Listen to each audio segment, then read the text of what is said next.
जो मुख्यमंत्री के कार्यालय में रोजा इफ्तार पार्टी होती तो उसका पैसा कहां से आता था? तब सेकुलर देश की, तब आपको संविधान नहीं दिखाई दिया? ये राहुल गांधी जी ने संविधान दिया तभी आप थोड़ा थोड़ा पढ़ने लगे हो क्या? जब आपकी सरकारें थी और जब रोजा इफ्तार होता था सरकारी पैसे से होता था, तब आपने संविधान की क्या क्या कांख में दबा रखी थी? संविधान तब भी पढ़ लेते, संविधान की किताब तो तब भी थी। और ये भी नहीं है कि आप पढ़ना लिखना नहीं जानते थे। ऐसा तो नहीं है कि पिछले 5-6 सालों में आपने प्रौढ़ शिक्षा केंद्रों में जाकर पढ़ना सीखा इसलिए आप संविधान अब पढ़ सकते हो। संविधान तो आप तब भी पढ़ सकते थे, संविधान पढ़ लेते तो देख लेते, उसमें तो लिखा था ना, उसमें तो नहीं लिखा था कि रोजा इफ्तार की दावतें करो। हम इस आयोजन को कर रहे हैं, इसमें किसी को क्या परेशानी? कहाँ लिखा हुआ है कि भाई कोई नमाज नहीं पढ़ पाएगा? कहाँ लिखा है कि कहीं कोई और धर्म का व्यक्ति अपनी मान्यताओं को नहीं मान पाएगा? लेकिन जबरदस्ती उसमें मुसलमान को फंसाना जरूरी है क्या? आप कांवड़ यात्रा में होती थी तो उसमें डीजे बंद हो जाना, कांवड़ यात्रा को शांति से निकलना, रूट बदल देना, मंदिरों को ढक देना। अखिलेश जी ने सेक्युलरिज्म की शपथ नहीं ली थी क्या? जय श्री राम दोस्तों। योगी आदित्यनाथ का नवरात्रा में मिशन शक्ति पूरे देश में चर्चा का विषय बना हुआ है।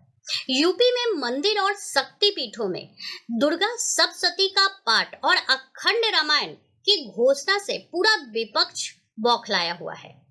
इसी पे जोरदार डिबेट जिसमें अशोक श्रीवास्तव ने कांग्रेस और सपा प्रवक्ता को दिया मुंह तोड़ जवाब। तो आइए देखते हैं जोरदार डिबेट। आप सभी पैनलिस्टों को प्रणाम करते हुए अपनी बात की शुरुआत करूंगा। सर, एक बात मैं कहना चाहूंगा कि धर्म एक चीज होती है, जो धार्मिक व्यक्ति होता है अपने धार्मिक कार्य करता है, धार्मिक मान्यताएं होती है, और कुछ व्यक्ति होते हैं धर्म का धंधा करते हैं। तो धर्म का धंधा कौन करता है ये मैं बताने की कोशिश कर रहा हूं, और हमें ऐतराज उस धर्म के धंधे से है। और हम जो थोपने वाली बात कर रहे हैं, अजय राय जी ने जो थोपने वाली बात सुनिए, संदीप त्रिपाठी जी सुनिए, संदीप त्रिपाठी जी सुनिए, एक मिनट रुकिए। अपनी भाषा को मर्यादा में रख के धर्म का धंधा जो है ना, ये शब्द जो है फिल्मी डायलॉग आप कहीं और बोला करिए। ये धर्म का धंधा है। सुनिए मेरी बात, नहीं सुनिए मेरी बात संदीप त्रिपाठी जी, मैं बड़े सीरियसली कह रहा हूं, सुनिए मेरी बात, बड़े सीरियसली कह रहा हूं मैंने, मेरी बात सुनिए सीरियसली ना। संदीप त्रिपाठी जी मेरी बात सुनिए, अभी मुझे कहने का मौका दीजिए।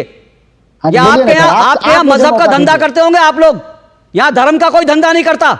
आप लोग अपने मजहब का धंधा करते होंगे, आप लोग दूसरे मजहब का धंधा करते होंगे। धर्म का धंधा जैसे शब्द अगर मेरे कार्यक्रम में कहने तो मैं अभी आपको नमस्ते कर दूंगा। मेरे कार्यक्रम में इस तरह की आपत्तिजनक भाषा धर्म को लेकर, खबरदार, चेतावनी दे रहा हूं मैं, चेतावनी दे रहा हूं मैं। बोलिए, अपनी बात बोलिए, पूरी मर्यादा से बोलिए। नहीं सर, अगर धर्म के धंधे की ना, बिल्कुल नहीं, धर्म का धंधा आप लोग करते होंगे, मजहब का धंधा आप लोग करते होंगे। छोड़िए ना सर, ये दर्शकों पे छोड़िए सर। नहीं, दर्शकों पे क्यों छोड़ू मैं? दर्शकों पे छोड़ू? मेरा कार्यक्रम है, धर्म का धंधा आप करते होंगे। संदीप त्रिपाठी, धंधा आप करते होंगे। धंधे जैसा शब्द जो है आप लोग यूज करते होंगे, आप लोगों के परिवारों में यूज होता होगा। मेरी डिबेट में शब्द का इस्तेमाल नहीं होगा। धंधा ये होता है कि रामलला का एक ट्रस्ट बनता है, जिसमें जो हमारे साधु सन्यासी थे, साध्वी थी, उन्होंने अपना जीवन खपाया, अपनी जान गंवाई, उन्होंने मुकदमा लड़ा और ट्रस्ट के मुखिया आकर बनते हैं नृपेंद्र मिश्रा जी। वही नृपेंद्र मिश्रा जी जब जो है रामलला पर गोली चलती है, रामलला के भक्तों पर, तो उस समय वो क्या थे सर? गृह सचिव थे सर। उनको आप जो रामलला का लाकर बना देते हैं, और उसके बाद वो गृह सचिव, एक मिनट संदीप त्रिपाठी अपने फैक्ट चेक कीजिए, वो गृह सचिव नहीं थे उस वक्त, फैक्ट चेक कीजिए, गृह सचिव नहीं थे, सही करिए अपने आप को। बिल्कुल सर, वापस कर लिया सर। हाँ, वापस ले लीजिए, ठीक है ना, इसीलिए मैं कह रहा हूं। सुनिए, अभी आपने वापस लिया ना, मैं अपने दर्शकों, एक मिनट, दर्शकों को मैं इसी तरह से फेक नैरेटिव बनाया जाता है कि वो इसी तरह से फेक नैरेटिव बनाया जाता है। और आपने मेरे कार्यक्रमों में ये शब्द समाजवादी पार्टी और कांग्रेस के लोग 36 बार कह चुके हैं, वो गृह सचिव थे, उन्होंने गोली चलाने का ऑर्डर दिया, और मैं उनको 36 बार टोकता हूं, और 36 बार उनकी जानकारी गलत निकलती है। एक सरकार में कई सचिव होते हैं, जो उस वक्त गृह सचिव थे, जो उस वक्त मुख्यमंत्री थे, मुख्यमंत्री ने गोली चलाने का ऑर्डर दिया, ये नहीं कहेंगे संदीप त्रिपाठी, क्योंकि आज गलबैयां चल रही है ना, आज गलबैयां चल रही हैं, आज जो है इलू इलू चल रहा है, इसलिए आज नहीं कहेंगे कि मुख्यमंत्री मुलायम सिंह ने इनकी आवाज नीचे करी। एक मिनट, ये जो देश है, भारत जो देश है, वो देश सेकुलर देश। अगर आप संविधान को पढ़ते हैं, मेरे पीछे संविधान की किताब दिए कहेंगे तो मैं आपको पृष्ठ भी बता दूंगा। वो जो भारत का जो संविधान है, वो सभी धर्म, सभी जाति, सभी वर्ग के लोगों को समान अधिकार देता है, सभी को अपने पूजन का अधिकार देता है। उसमें किसी प्रकार का भी भेदभाव, ये मेरे को लगता है कि संविधान पूरक नहीं है। निश्चित तौर पे मैं कहना चाहता हूँ माननीय योगी जी को अन्य धर्मों का भी आदर देना चाहिए। जैसे कि देखिए, आपने बिल्कुल ठीक कहा, आपके पीछे संविधान रखा हुआ है, मुझे दिखाई नहीं दे रहा। वैसे तो कांग्रेस और के नेता दिखा के करते हैं, आप भी दिखाएंगे तो अच्छा लगेगा। दिखाई नहीं दे रहा संविधान आपके पीछे रखा होगा, लेकिन आपके पीछे संविधान रखा है, तो मुझे लगता है वो जरा समाजवादी पार्टी में भी वितरित कर दीजिए। वैसे तो होगा, लेकिन सबको बंटवा दीजिए, क्योंकि मैं देख रहा था, मैंने आज पूरी रिसर्च करी, जब उत्तर प्रदेश में समाजवादी पार्टी की सरकार थी तो मुख्यमंत्री कार्यालय में रोज़ा इफ्तार पार्टी होती थी। अब उसका पैसा जो है, मुझे नहीं लगता कि मुलायम सिंह यादव या अखिलेश यादव अपनी जेब से देते थे, उसका पैसा सरकार खर्च करती थी। लेकिन एक बार भी मैंने ये नहीं देखा कि कभी भी मुख्यमंत्री निवास में कन्या पूजन हुई हो। तो आप सेकुलर देश हैं, तो सेकुलर देश इसलिए है कि आप जो है सरकारी पैसा रोज़ा इफ्तार पे तो खर्च करेंगे, लेकिन हिंदुओं के नाम पर अगर कहीं कोई पैसा खर्च हो जाए तो देश में सेकुलर स्यापा मच जाता है कि हिंदुओं के लिए कोई कैसे पैसा खर्च कर सकता है। ये पैसा तो सिर्फ रोज़ा इफ्तार में खर्च होना चाहिए। बिल्कुल ठीक देखिए, है। पार्टी कार्यालय में अशोक जी जो भी कार्यक्रम होता है उसमें हमारी समाजवादी पार्टी उसे अपने खर्चे से करने का काम करती है। और गलत कह रहे हैं सर आप, ना गलत कह रहे हैं सर आप। मैं आपको चुनौती देता हूं, आप मुख्यमंत्री कार्यालय में एक भी रोजा इफ्तार की पार्टी जिसका खर्चा समाजवादी पार्टी ने दिया इसको दिखा दीजिए। मैं चुनौती देता हूं आपको। सारा खर्चा जो है रोजा इफ्तार की जो पार्टियां होती थी, चाहे वो मुख्यमंत्री कार्यालय में होती थी या दिल्ली में होती थी, राष्ट्रपति भवन में होती थी, सब सरकारी पैसे पे खर्च होती थी, सब सरकारी पैसे पे होती थी। आप गलत कह रहे हैं।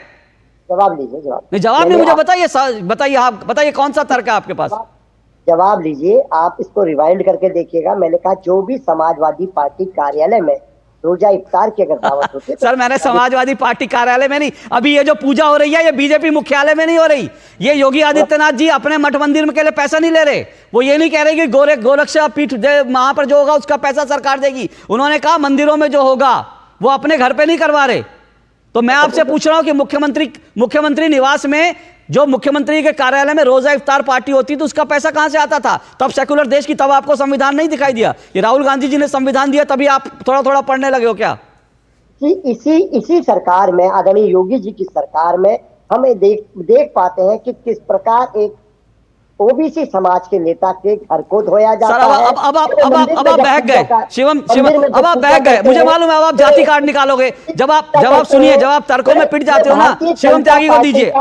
अब आप जाति कार्ड निकालोगे, क्योंकि अभी तक आप हिंदू मुस्लिम खेलने की कोशिश कर रहे थे। जैसे हिंदू मुस्लिम में फ्लॉप हो गए, आपने जाति का कार्ड निकाला। जाति के कार्ड में फ्लॉप हो जाओगे तो आप विक्टिम कार्ड निकालोगे। विक्टिम कार्ड में फ्लॉप हो जाओगे तो जेब से कहीं और दूसरा कार्ड। सर ये कार्ड वार्ड मत खेला करिए। जो डिबेट हो रही है, जो विषय हो रहा है उस पर रहिए। अब मैं समझ रहा हूं ना सर, आपके पास कोई तर्क नहीं है। भुवन जी हो गया, मतलब मुसलमानों का नाम क्या ले दिया आप, तो बिल्कुल आउट ऑफ कंट्रोल ही हो गया। इन्होंने एक बड़ी इंटरेस्टिंग बात है, कहते हैं वो इस देश के जो और प्रदेश के जो मुख्यमंत्री हैं उन्होंने जो है सेक्युलरिज्म की शपथ ली है, संविधान की शपथ ली है, संविधान मेरे पीछे रखा हुआ है। अरे संविधान पीछे रखने से ये मतलब नहीं होता कि संविधान पढ़ लिया। अगर पढ़ लिया होता तो राहुल जी रोज आजकल लेकर घूम रहे हैं। उनसे एक सवाल पूछ लिया था अनुराग ठाकुर जी ने कि कितने पेजेस होते हैं, वो तक नहीं पता था उनको। खैर, लेकिन आप एक चीज मुझे बताइए कि जब उत्तर प्रदेश में नवरात्रों का कार्यक्रम है, शक्ति मिशन के तहत वहां पर पूजा होगी, भव्य स्तर पर वहां पर रामायण का पाठ होगा, मेरी आवाज मुझे एक होने लग गई है, और उसके साथ साथ जो है बड़े स्तर पर हम इस आयोजन को कर रहे हैं, तो इसमें किसी को क्या परेशानी? कहाँ लिखा हुआ है कि भाई कोई नमाज नहीं पढ़ पाएगा? कहाँ लिखा है कि कहीं कोई और धर्म का व्यक्ति अपनी मान्यताओं को नहीं मान पाएगा? लेकिन जबरदस्ती उसमें मुसलमान को फंसाना जरूरी है क्या? और एक और चीज इन्होंने कही कि बस हमारी जिम्मेदारी ये है कि किसी प्रकार से किसी मुसलमान को या किसी को भी नमाज पढ़ने में दिक्कत ना हो। यही मामला जब आप 12 से 17 के बीच में उत्तर प्रदेश में होते थे, और यहाँ पर जो है आप कांवड़ यात्रा अगर होती थी तो उसमें डीजे बंद हो जाना, कांवड़ यात्रा को शांति से निकलना, रूट बदल देना, मंदिरों को ढक देना। अखिलेश जी ने सेक्युलरिज्म की शपथ नहीं ली थी क्या? कृपया करके इस तरह की बातें करना बंद कीजिए। और रही बात आपका आयोजन की, वो बिल्कुल ठीक कह रहे हैं अशोक जी। जब आप इस तरह के आयोजन करते थे, आपने जो है इतने सारे आयोजन किए, मुझे लगता है कि हर बार रोजा इफ्तारी का आयोजन हुआ है समाजवादी की सरकार में, चीफ मिनिस्टर ऑफिस में। बताइए कौन से दुर्गाष्टमी पर आपने हवन किया? बताइए अखिलेश यादव की कोई एक तस्वीर अगर आप मुझे अभी दिखा दें गूगल करके भी कि वहां पर उन्होंने कन्याओं को भोजन कराया हो, उनके पैर धुले हो, उनको खाना खिलाया हो, है क्या कहीं? उनके घर पे पूजा होती है, वो मंदिरों में जाते हैं, झूठ का कहाँ है फोटो?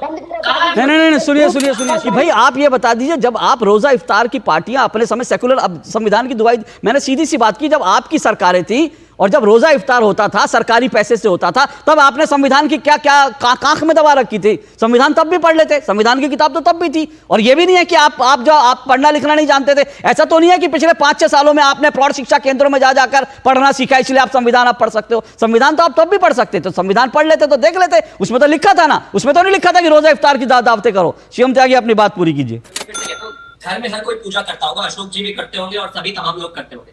विषय ये है कि किस पूजा और किस पद्धति को आप दिखाना चाहते हैं। रोजा इफ्तारी करते वक्त सरकारी पैसे से तस्वीरें खींचना, टोपी लगाना, लोगों में सेलिब्रेट करना और उसको सोशल मीडिया पर फ्लोट करना देश जानता है। अखिलेश जी करते होंगे घर में पूजा, इस देश में तो कोई जानता नहीं, ऐसी कोई तस्वीर नहीं है, किसी बच्चे को भोजन कराने की कोई तस्वीर नहीं है, माँ का कोई जगराता करते हुए तस्वीर नहीं है, और ये चीफ मिनिस्टर ऑफिस में कोई तस्वीर नहीं है भाई। तो ये क्लैरिटी है कौन क्या चाहता था, नैरेटिव साफ है। और दूसरी एक और बात, सच ये है कि कोई ऐसा आयोजन कभी उत्तर प्रदेश के मुख्यमंत्री के आवास में हुआ भी नहीं है 2012 से 17 के बीच में। इतना नाराज होने की क्या जरूरत है इसमें। और अंत में बस एक चीज और, नवरात्र आने वाले हैं और इस देश के 100 करोड़ हिंदुओं के लिए ये पवित्र दिन होते हैं, और इन दिनों में मैं मानता हूँ हर किसी को पूजा अर्चना करनी चाहिए। और भुवन जी को भी छोड़ के नाराजगी बेकार को चक्कर में पड़े, इनको भी पूजा करनी चाहिए भाई। मां आपको सद्बुद्धि देगी और अच्छी चीजें आपको मिलेगी, जीवन में अच्छा करियर आपको मिलेगा। लेकिन इस तरह से हिंदुओं के ऊपर, त्योहारों के ऊपर इस तरीके से अपमानित टिप्पणी करने का कोई लाभ नहीं। इस डिबेट को लेकर आपकी क्या राय है, हमें जरूर बताएं। हमारे साथ जुड़े रहने के लिए चैनल को लाइक एंड सब्सक्राइब करना ना भूलें। Thank you so much.